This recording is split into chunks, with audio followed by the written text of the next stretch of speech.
it was all eyes on Red Bull Racing earlier this week for the launch of the Milton Keynes squad's updated RB16B.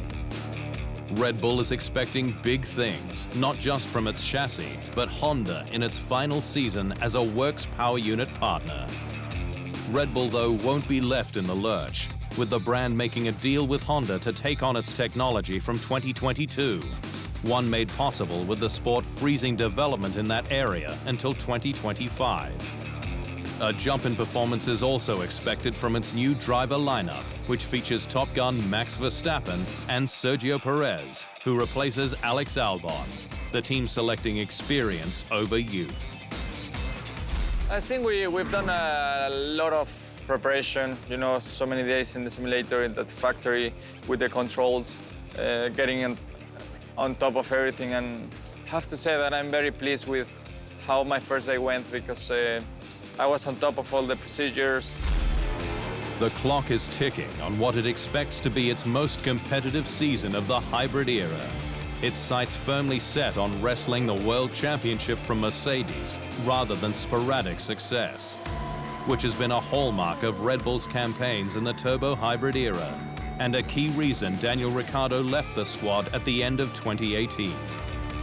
Red Bull finished runner-up to Mercedes in 2020, with Verstappen taking 6 second-placed finishes, proving he can move mountains and split the Silver Arrows with a less competitive car. Over to Poland, and earlier this week, where Alfa Romeo Racing stole the other team's thunder with a beautiful launch at Warsaw's National Theatre, where red and white were mixed to perfection.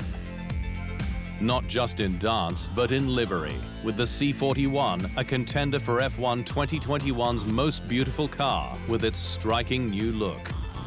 The squad has a lot to prove this year, despite it being an interim season before the new era regulations, having finished 8th in 2020, 2019 and 2018, its last named as Sauber. But while team boss Frederick Vasseur didn't want to pinpoint a target for 2021, the longer-term goal is clear. To put a goal is sometimes a limitation, and I think honestly that we want to improve, that all the team is motivated by the same target, and we have to, step by step, to come back at the top of the midfield. But we know that it's a long path, but we are working on it. There are also questions to be answered with regard to future plans, with rumors 2021 could be the team's last, with Alfa Romeo backing, as well as Kimi Räikkönen, who turns 42 this year, and who is aiming for an improvement, with Räikkönen's 4 points from 2020 his lowest ever haul in F1.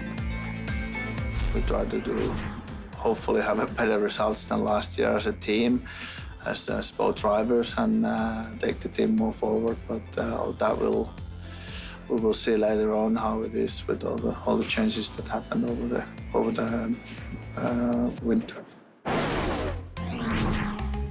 Alfa Romeo's midfield rival, AlphaTauri, also turned heads last week, putting on another F1 launch fashion show mashup, this time at the clothing brand's new Salzburg showroom in Austria.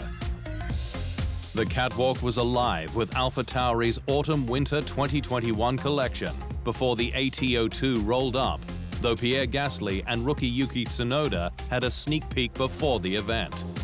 But while team boss Franz Tost is hoping the squad can lead the midfield in 2021, he's taking nothing for granted. If you ask the engineers now, they tell you car is very good, much faster than last year, but I don't trust them. I just want to see it on the lap time. Gasly, who has momentum behind him and sensationally won last year's Italian Grand Prix under maximum pressure, thinks the AT02 could spring a few surprises. I think they have found a couple of interesting things, which obviously we need to confirm during testing. But all in all, I think the team is really improving year after year, and also the way we work together, the working relationship is really good. It's also a new working relationship with teammate, rookie Yuki Tsunoda, who is highly rated, especially in getting to grips with new machinery. He's also the first F1 driver born in the new millennium. I can expect what's gonna happen. So just push from the free practice one and try to adapt to the car and also try to adapt to the Formula race weekend as much as possible. There's a quiet confidence at McLaren. The squad was the first to launch its new car, the MCL 35M, at its Woking base last week, and the feeling is all the right ingredients are there, including a championship-winning Mercedes power unit, racing guru Andreas Seidel as its visionary team principal, James Key as its technical director and eminent designer, and 7-time Grand Prix winner Daniel Ricciardo, fresh from Renault, who can sense the buzz at the MTC. The team finished so strong last year, and I feel that kind of momentum here, so ready to put in some work and keep it going. His teammate Lando Norris says McLaren's progress since he joined in 2019 has been incredible. But can it close the gap to the top teams this year? I feel there's a lot of energy in the team, a lot of commitment, so we will give it all again until the last lap of the last race, and then hopefully we can again fight as high up as possible.